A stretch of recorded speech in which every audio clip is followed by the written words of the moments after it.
From JBS Studios in Greater New York, this is the JBS News Update with Teisha Bader.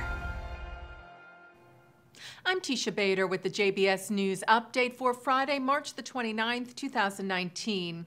Israeli troops remain on high alert along the Gaza security border fence today, ahead of an anticipated escalation of violence from Gaza this weekend.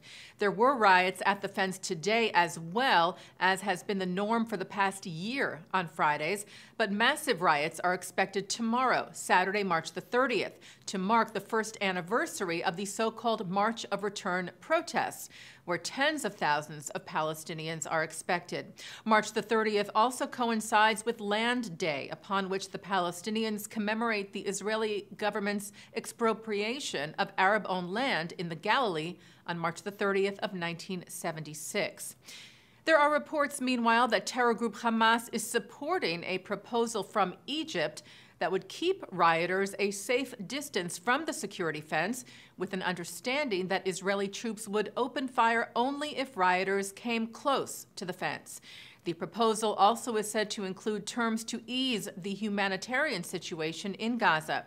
The Egyptian delegation has been holding talks in Gaza for the past few days in an effort to reach a truce. UN envoy to the Middle East, Nikolai Mladenov, urged for calm this weekend. He wrote on social media, Israel must calibrate use of force. Hamas must ensure protests remain peaceful. Everyone must ensure that children are not to be put in danger. Brazil's President Jair Bolsonaro is expected in Israel this Sunday. Bolsonaro, if you recall, indicated in January after his inauguration that Brazil would follow suit of the U.S. and Guatemala and move its embassy to Jerusalem. But now it seems he may be backpedaling that decision. Reuters reported that Bolsonaro told reporters in Brasilia yesterday that his government may instead open a business office in Jerusalem. Reuters said this might have something to do with Brazil's agriculture sector, which is against the Jerusalem move because it could damage the country's trade deal of halal meat that is slaughtered according to Muslim law with Arab countries. Brazil's Foreign Minister Ernesto Araujo said last week that the government was still studying the plan. British police arrested 3 people suspected of inciting anti-Semitic hatred in the UK's Labour Party. The arrests are said to have taken place earlier this month, but were only reported upon yesterday from Sky News and other media.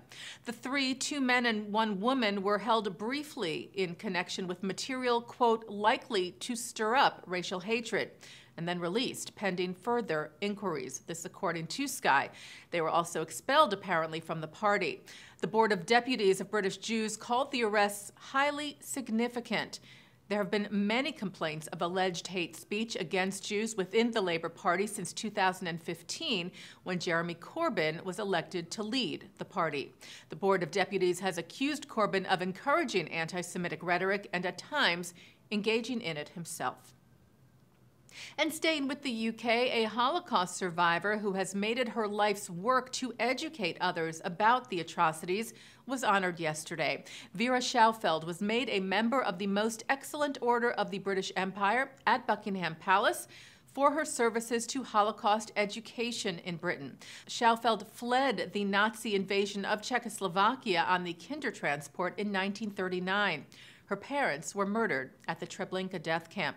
As an adult, she helped establish the National Holocaust Center and Museum and worked with the Holocaust Education Trust to help increase awareness of the Holocaust in Britain. The Air France pilot who stayed with his Jewish passengers during the infamous hijacking and then rescue at Entebbe Airport will be honored in Israel and in France.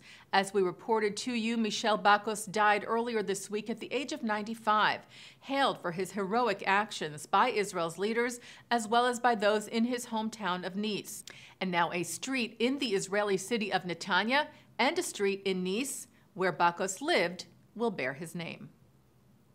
With Israel's general elections fast approaching on April the 9th, Israelis abroad cast their absentee ballots for the 21st Knesset at 95 diplomatic and consular missions, including at the Israeli Consulate General in New York City.